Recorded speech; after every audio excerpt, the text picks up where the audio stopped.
नमस्कार मित्रांनो, मी संदेश द संदेश अकॅडमीमध्ये तुमच्या सगळ्यांचं स्वागत करतो आहे. आज दिनांक 20 जून 2026 मित्रांनो. आजचा आपण पोलीस भरती सराव पेपरच्या या भागामधला येणाऱ्या 2026 आणि 27चा आज आपला दुसरा दिवस आहे. आपला पॅटर्न असतो मित्रांनो, सामान्य ज्ञान, बुद्धिमत्ता चाचणी, गणित, मराठी व्याकरण, चालू घडामोडी यावर आधारित आपण प्रश्न घेत असतो आणि त्या प्रश्नांचं खगोल ॲनालिसिस करत असतो.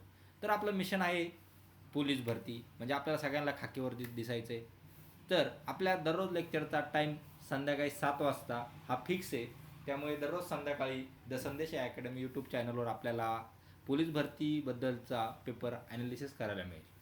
तर आज आपण पहिल्यांदा 20 जून हा कशाबद्दल महत्त्वाचा आहे ते आपण माहीत करून घेऊ. मित्रांनो, हा 20 जून हा जागतिक निर्वासित दिन म्हणून किंवा वर्ल्ड रिफ्युजी दिन म्हणून साजरा केला जातो. आता जागतिक निर्वासित दिन किंवा वर्ल्ड रिफ्युजी डे म्हणून साजरा का केला जातो की जे काय रिफ्युजी किंवा जे काय निर्वासित आहे त्यांना बी राहण्याचा, सपोर्ट करण्याचा किंवा आत्मसन्मानाने राहण्याचा अधिकार आहे. त्यामुळं तो आपण जागतिक निर्वासित दिन म्हणून साजरा केला जातो. या वर्षीची 2023ची थीम आहे, 2026ची थीम आहे मित्रांनो, अनटिल एव्हरीवन इज सेफ. जोपर्यंत सगळे सेफ होत नाही, सगळे सुखमय होत नाही, तोपर्यंत तोपर्यंत वर्ल्ड रिफ्युजी डे मानला जाईल, असं यावेळीच्या 2026च्या वर्ल्ड रिफ्युजी डेच्या कार्यक्रमाचा उद्देश होता. तर अशा प्रकारे आज आपला जागतिक निर्वासित दिन आहे. तर आज आपला हा पहिला प्रश्न झाला मित्रांनो, जागतिक निर्वासित दिन हा कधी साजरा केला जातो? 20 जून. आणि त्याच्यानंतरचा त्याची थीम काय होती? अनटिल एव्हरीवन इज सेफ ही एक थीम होती. तर आता पुढचा प्रश्न बघू मित्रांनो. भारतीय राज्यघटनेतील मूलभूत कर्तव्य कोणत्या घटनादुरुस्तीने समाविष्ट करण्यात आली? 42वी घटनादुरुस्ती, 44वी, 52वी आणि 61वी. कोणत्या घटनादुरुस्तीने? 42वी. ऑप्शन क्रमांक 1 हे आपले योग्य उत्तर असणार आहे. झिरो आवर ही संकल्पना कोणत्या देशाच्या संसदीय पद्धतीतून घेतलेली आहे पाहिजे. ती भारतात विकसित झाली, ब्रिटनकडून घेतली, अमेरिकेकडून, कॅनडाकडून. तर ती काय? झिरो आवर ही संकल्पना ही भारतातच विकसित झालेली आहे. त्यामुळे ऑप्शन क्रमांक 1 आपलं योग्य उत्तर असणार आहे. पुढचा प्रश्न. भारताच्या नियंत्रक आणि महालेखा परीक्षकाची नियुक्ती कोण करतो? पंतप्रधान, राष्ट्रपती, संसद आणि सर्वोच्च न्यायालय. कोणत्याही कॉन्स्टिट्यूशनल किंवा संविधानिक पोस्टची नियुक्ती ही राष्ट्रपतीच्या अंतर्गतच होत असते मित्रांनो. ही एक गोष्ट लक्षात राहू द्या. कोणताही तो असेल संविधानाची पोस्ट, काय मी सांगितलं, संविधानाची पोस्ट किंवा पद जे काय असणार आहे, महालेखा परीक्षक, भारताचा नियंत्रक आणि महालेखा परीक्षक, त्याच्यानंतर आपला निवडणूक आयोगाचा अध्यक्ष, त्याच्यानंतर आणखीन चीफ जस्टिस ऑफ इंडिया, यांना सगळ्यांची नियुक्ती करताना कोण करतं? राष्ट्रपतीच्या मार्फतच त्यांना शपथ दिली जाते. त्यामुळे ऑप्शन क्रमांक बी हा योग्य उत्तर आहे. अशाच प्रकारे हे झालं सेंटरमधलं. आणि स्टेटवाल्यांचं काय असतं? स्टेटवाल्यांना कोण देतो? राज्यपाल देत असतो. आपल्या पॅरलल चालतंय. पुढचा प्रश्न. महाराष्ट्रातील सर्वात मोठे वन्यजीवन अभयारण्य कोणते? ताडोबा, राधानगरी, नवेगाव, भामरागड. तर कोणते मित्रा? भामरागड हा आपला ऑप्शन योग्य असणार आहे. ऑप्शन क्रमांक डी योग्य उत्तर आहे.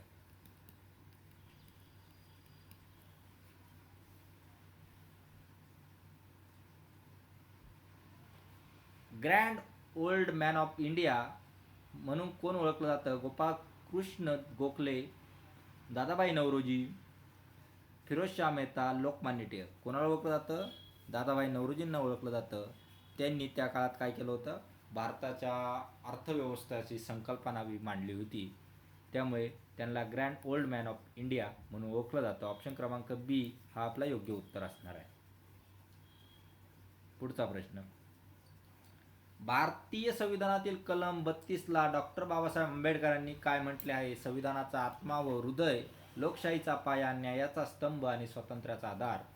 तर काय बोललेलं आहे? संविधानाचा आत्मा आणि हृदय या आर्टिकल किंवा कलम 32 मध्ये डॉक्टर बाबासाहेब आंबेडकरांनी म्हटलेलं आहे. महाराष्ट्रातील मिनी महाबळेश्वर म्हणून कोणते ठिकाण प्रसिद्ध आहे? चिखलदरा, माथेरान, भंडारदरा, पाचगणी. तर कोणतं आहे मित्रांनो? चिखलदरा. ऑप्शन क्रमांक ए आपलं योग्य उत्तर असणार आहे. मिनी महाबळेश्वर म्हणून चिखलदरा.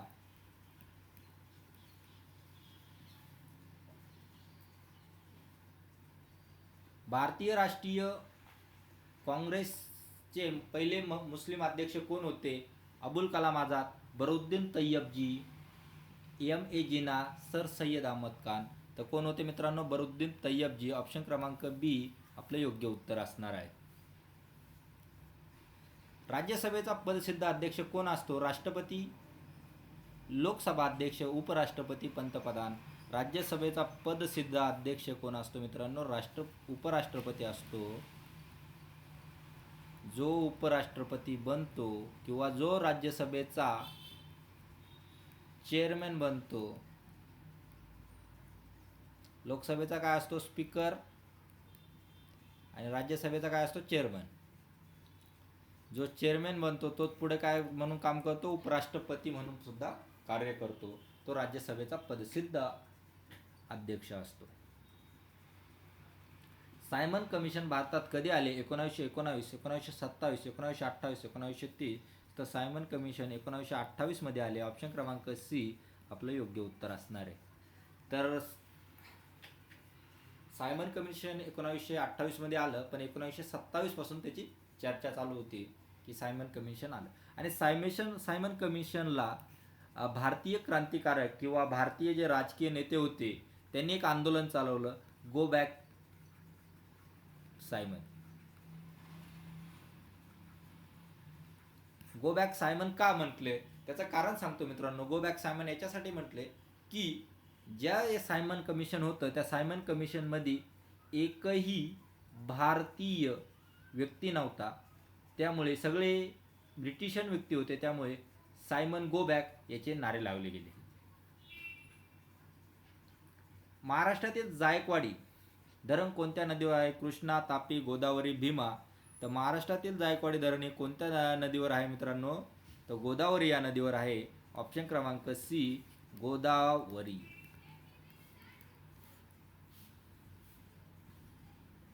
भारतीय राज्यघटनेतील आपत्कालीन तरतुदी कोणत्या देशातून घेतल्या आहेत? America, Germany, Canada, France. तर कोणत्या? जर्मनीमधून घेतल्या आहे. ऑप्शन क्रमांक बी. जर्मनीलाच काय म्हणतात? वायमर संविधान असे म्हणतात. भारतीय पुनर्जागरणाचे जनक कोण मानले जाते? स्वामी विवेकानंद, राजाराम मोहन राय, दयानंद सरस्वती, गोखले. तर कोणाला मानलं जातं? राजाराम मोहन राय यांना भारताचे पुनर्जागरणाचे जनक मानले जाते. महाराष्ट्रातील सर्वाधिक साक्षरता असलेला जिल्हा कोणता? पुणे, नागपूर, मुंबई उपनगर आणि ठाणे. तर कोणता असणार मित्रांनो? मुंबई उपनगर हा महाराष्ट्रातील सर्वात जास्त साक्षरता असलेला जिल्हा आहे. संविधान सभेचे तात्पुरते अध्यक्ष कोण होते? डॉक्टर राजेंद्र प्रसाद, जवाहरलाल नेहरू, सचिंद्रनाथ सिन्हा, पट्टाभी सीतारामय्या. तर कोण होते? सच्चिदानंद सिन्हा होते तात्पुरते अध्यक्ष. ऑप्शन क्रमांक सी आपले योग्य उत्तर आहे. आता संविधानाचे सभेचे तात्पुरते अध्यक्ष सच्चिदानंद सिन्हा होते का? कारण ते एक वरिष्ठ अधिकारी होते. वरिष्ठ अधिकारी होते. वरिष्ठ होते त्या काळचे. त्यामुळे सच्चिदानंद सिन्हा यांना तात्पुरत्या संविधान सभेचे अध्यक्ष केले होते. आणि त्याच्यानंतर जे निवडणूक झाल्यानंतर तर संविधान सभेचे अध्यक्ष परमनंट म्हणून डॉक्टर राजेंद्र प्रसाद हे होते. भारतातील पहिली अणुचाचणी स्फोट कुठे झाला? पोखरण, जैसलमेर, जैतापूर, कोटा. तर कुठे झाला? पोखरण येथे झाला. ऑप्शन क्रमांक 1 हे आपले योग्य उत्तर असणार आहे. तो कधी झाला पोखरणला? 1969.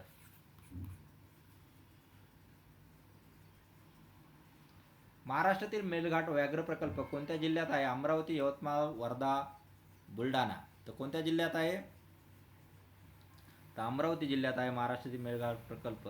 ऑप्शन क्रमांक ए आपले योग्य उत्तर असणार आहे. गदर पार्टीची स्थापना कुठे झाली? London, Kolkata, San Francisco, Delhi. तर कुठे झाली? San Francisco. ऑप्शन क्रमांक सी आपलं योग्य उत्तर असणार आहे, सॅन फ्रान्सिस्को.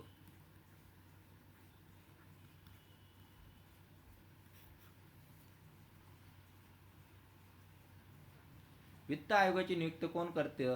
संसद, राष्ट्रपती, पंतप्रधान आणि सर्वोच्च न्यायालय. कोण करतं? राष्ट्रपती करतात. ऑप्शन क्रमांक बी आपलं योग्य उत्तर आहे मित्रांनो, राष्ट्रपती. भारताचे पहिले गव्हर्नर जनरल कोण होते? Lord Mountbatten, C Rajagopalachari, Nehru, Rajendra Prasad. तर कोण होते? भारताचे पहिले भारतीय गव्हर्नर हे सी राजगोपालाचारी होते. ऑप्शन क्रमांक बी आपले योग्य उत्तर होय. महाराष्ट्रातील संत ज्ञानेश्वरांची समाधी कुठे आहे? देहू, आळंदी, पंढरपूर आणि पैठण. तर कुठे आहे संत ज्ञानेश्वरांची म्हणजे माऊलीची समाधी? आळंदीला आहे. ऑप्शन क्रमांक बी आळंदी.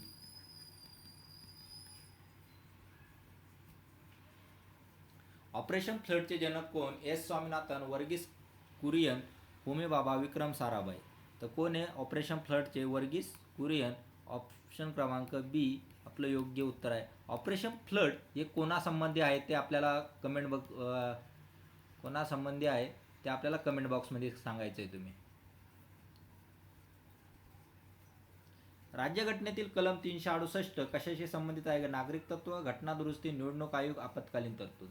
तर कशाशी आहे? घटना दुरुस्ती. ऑप्शन क्रमांक बी आपलं योग्य उत्तर आहे. नागरिकत्वाचा कोणता? 1 ते 4, घटना दुरुस्ती 368, निवडणूक आयोग 324, आपत्कालीन तरतूद 356, 360.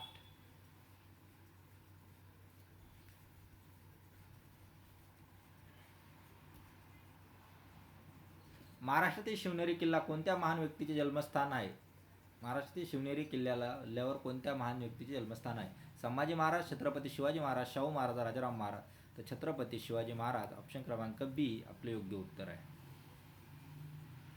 भारताचा मॅग्ना कार्टा म्हणून कोणता कायदा ओळखला जातो? 1909चा कायदा, 1919चा, 1935चा भारत शासन कायदा, 1947चा स्वतंत्र कायदा, 1935चा भारत शासन कायदा म्हणून ओळखला जातो. अशा प्रकारे मित्रांनो तुम्हाला या 25 पैकी किती मार्क मिळाले ते तुम्ही आम्हाला कमेंट बॉक्समध्ये कळवायचं आहे. तरी आपण हे 25 प्रश्न घेतले, पण 25 पैकी आपण प्रत्येक प्रश्नामध्ये एक तर प्रश्न म्हणजे असे 30 ते 35 प्रश्न आपले बनलेले आहे मित्रांनो. तर तुम्हाला या प्रश्नांपैकी किती मार्क मिळतात ते तुम्ही मला कमेंट बॉक्समध्ये कळवायचं आहे. तर लेक्चर आवडले असेल तर नक्की लाईक करा, शेअर करा. काही त्रुटी असेल तर कमेंट करून आम्हाला कळू शकतात. जर चॅनलवर नवीन असाल तर दररोज संध्याकाळी 7 वाजता द संदेश अकॅडमी या यूट्यूब चॅनलवर तुम्ही नक्की दररोज भेट देऊ शकतात आणि दररोज तुम्हाला नवनवीन लेक्चर पोलीस भरती आणि तलाठी भरतीबद्दल बघायला मिळतील. तर चॅनलला नक्की सबस्क्राईब करा. जय हिंद, जय भारत.